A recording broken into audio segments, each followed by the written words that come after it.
Voilà, bonjour et bien bienvenue sur Légende Mécanique. Nous sommes aujourd'hui à Légende de Nice et là je suis avec Pierre. Novikov d'Arcurial Motor Cars. Voilà, exactement. Bah, tu m'enlèves les mots de la bouche. Pardon. Bonjour Pierre. Alors là, on est sur le stand des voitures, on va dire d'exception.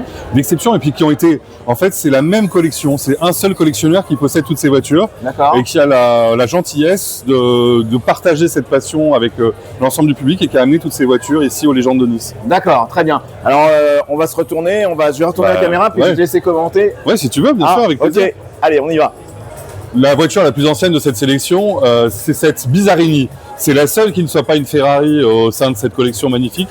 Mais ce n'est pas n'importe quelle voiture. Une Bizarini, en fait, c'est une voiture qui a été développée et conçue par Giotto Bizarini, qui était un ingénieur originaire de Livourne, qui était surtout un des ingénieurs derrière la Ferrari 250 GTO. C'est à la suite d'une brouille entre Madame Ferrari et une équipe d'ingénieurs de Bizarini qu'une grande partie des ingénieurs de Ferrari vont partir de la firme de Maranello pour créer d'autres firmes. Parce que Giotto Bizarini était déjà un ingénieur quand même à l'époque très inventif, très qualifié. Il a été à l'origine du développement notamment de la 250 GTO et il va développer cette voiture, la Bizarini Strada. C'est une voiture qu'on appelle italo-américaine. Il va développer un châssis et une carrosserie qu'il va développer lui-même et il va monter dedans un moteur américain pour des raisons de coût et pour des raisons de le rapport prix-performance était imbattable par rapport au moteur italien. Donc il va mettre un moteur de Chevrolet Corvette. Mais ce qui est important sur cette voiture, c'est de noter, c'est vraiment une voiture qui a été conçue par un ingénieur qui connaissait les voitures de course. Et le moteur, si vous voulez, dans cette voiture, il est très en arrière. Il est quasiment dans l'habitacle. Ce qui fait que la voiture a un équilibre, un centre de gravité très bas. Et c'est une voiture qui est vraiment extrêmement performante. Le dessin en plus de la Bizarini 5300 GT est absolument superbe. Il sera décliné après avec un plus petit modèle à la fin des années 60. Ce sera la 1900, l'Europa, avec un 4 cylindres Opel cette fois. Ouais. Ce sera vraiment une petite Bizarini Strada, mais c'est vraiment un dessin qui est magnifique. À chaque fois, la voiture elle est extrêmement campée au sol. Et c'est des voitures qu'on retrouve à la fois sur la route et aussi dans les compétitions automobiles. Donc ça, c'est la voiture qui me plaît peut-être le plus sur ce stand. En plus, dans cette couleur-là magnifique, elle est de 67, 68 celle-ci. Et vous voyez, elle a été magnifiquement restaurée. Et donc, elle est dans un état absolument superbe. Et elle est entourée par des voitures qui sont bien plus modernes, mais qui sont ô combien intéressantes. Puisque il y a quand même une réunion de supercars et de voitures de compétition exceptionnelle ici, puisque on retrouve une 96 Challenge, qui est une voiture qui est très intéressante là aussi, puisque c'est la nouvelle voiture du Challenge Ferrari qui a été déshybridée. Donc c'est une voiture assez particulière, qui est très performante et qu'on retrouve aussi dans le dessin de la 296. Un peu des 250 LM, des dinos. Il y a un mélange vraiment stylistique. Et ce qui est très beau aussi chez Ferrari ces derniers temps, c'est la qualité des finitions, même pour une voiture de compétition, est exceptionnelle. Et puis on voit aussi l'anatomie de cette voiture, on voit la boîte de vitesse, le berceau arrière, enfin on peut deviner un peu les entrailles de cette magnifique auto. D'accord. Et répond à la 296 Challenge, il y a une vraie logique dans cette collection, une voiture un peu plus extrême, même beaucoup plus extrême, qui est elle s'appelle Extreme aussi d'ailleurs, cette Maserati MC Extrema, que notre propriétaire, dont le propriétaire a reçu directement la livraison au circuit du Castellet avec un pilote instructeur pour lui apprendre à conduire cette voiture. D'accord. Il tourne, alors il m'a dit qu'il tournait en 2 minutes 08 au Castellet avec cette voiture. Ça commence à être très rapide, hein. C'est des temps qui sont vraiment élevés. Et ce qui est sympa avec cette voiture, alors elle aussi, elle a donc un V6, celui qui a été développé par Maserati récemment, qui développe 750 chevaux.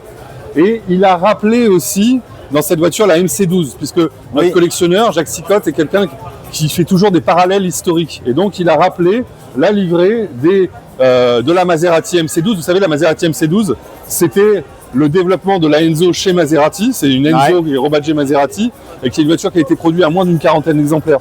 Et ce qui est ici vraiment magnifique sur l'Extrema, c'est vous retrouvez ces écopes qui rappellent aussi les GT3, les LMP2, certaines LMP2. Et puis l'ensemble du travail aérodynamique là aussi est remarquable. Et la qualité de finition là aussi est vraiment magnifique pour une voiture de compétition. Et puis dans cette collection, ce qui est vraiment intéressant, c'est la réunion des supercars Ferrari et des hypercars Ferrari, puisque aujourd'hui c'est dur de classer vraiment les voitures. Vous savez qu'on parle de supercars et maintenant d'hypercars. Hypercar, ouais. Mais ici, bon, bah, là on a une supercar typiquement, c'est-à-dire la déclinaison la plus extrême de la SF ici en 90XX. Là aussi une voiture qui est remarquable, avec un système d'hybridation complexe. Et puis, ce qui est fabuleux et ce qui est rarement vu en France, parce qu'il y a beaucoup d'hypercars qui sont vendus à l'étranger, mais on les voit moins souvent en France quand même, il faut le reconnaître, et bien c'est cette SP2. Alors on va aller la voir. Voilà, la SP2 d'abord, donc qui est c'est un rouge un peu rubis, vous savez, qui rappelle les voitures de course, aussi bien d'avant-guerre que d'après-guerre, les Alfa, les Alfa Romeo de course et les Ferrari, puisque vous savez que, alors on dit toujours la couleur de Ferrari c'est pas le rouge, c'est le jaune de Modène, ce qui est pas faux. Mais il faut rappeler quand même qu'Enzo Ferrari, lorsqu'il fait courir des Alfa Romeo, c'est cette couleur-là qui est choisie. Et comme vous le savez, à l'époque, les couleurs étaient désignées par pays. Il y avait le bleu de France, le vert anglais, et les voitures italiennes étaient toujours dans un rouge sombre. Ici, c'est le cas. Et c'est vrai que cette SP2, c'est une voiture qui est surprenante à conduire. C'est très facile à emmener. J'ai eu la chance d'en conduire une fois. C'est assez ahurissant comme c'est facile. Et vous voyez, regardez ici, on a quand même une hypercar de route très particulière, mais là aussi, notre collectionneur a vraiment mis en avant une finition qu'il a voulu personnelle. Mais ce qui est fabuleux, c'est que toutes ces voitures un peu extrêmes, de route, j'avais oublié combien elles faisaient. Ça fait 850 chevaux ou 860, c'est marqué 810 chevaux.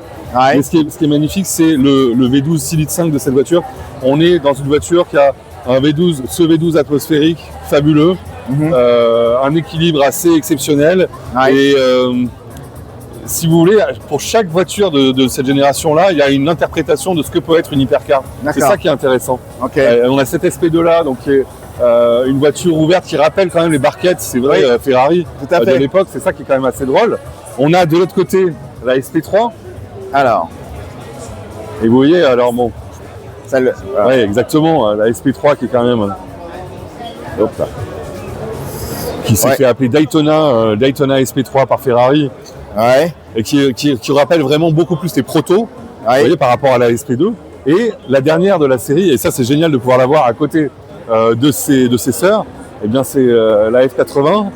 Et ce qui est génial avec la F80, c'est on n'est plus sur une hypercar équipée d'un V12, ce qui Ferrari paraissait être la norme, mais Ferrari vous répond tout simplement, mais cette voiture-là, on l'a équipée avec le moteur de la 499 qui a gagné 3 fois les 24 heures du Mans. Qu'est-ce que vous voulez de plus? On est toujours lié à la compétition. Et ce V6 biturbo, c'est celui qui se rapproche le plus de ce que peut être le moteur de la voiture qui a gagné non seulement 3 fois le Mans, mais aussi le WEC à plusieurs reprises, et qui a revu le retour de Ferrari en endurance. Donc c'est vrai. Voilà, chacune de ces voitures a une histoire différente. C'est pas que du marketing, c'est vraiment, il y a quelque chose, il y a une vraie personnalité à chaque fois, une vraie idée dans le développement de la voiture. Et c'est ça qui est remarquable. Et j'ajoute que la F80, qui est une voiture qui pouvait être complexe à comprendre sur le dessin, sur le papier, quand on la voit en vrai, elle est beaucoup plus équilibrée en fait.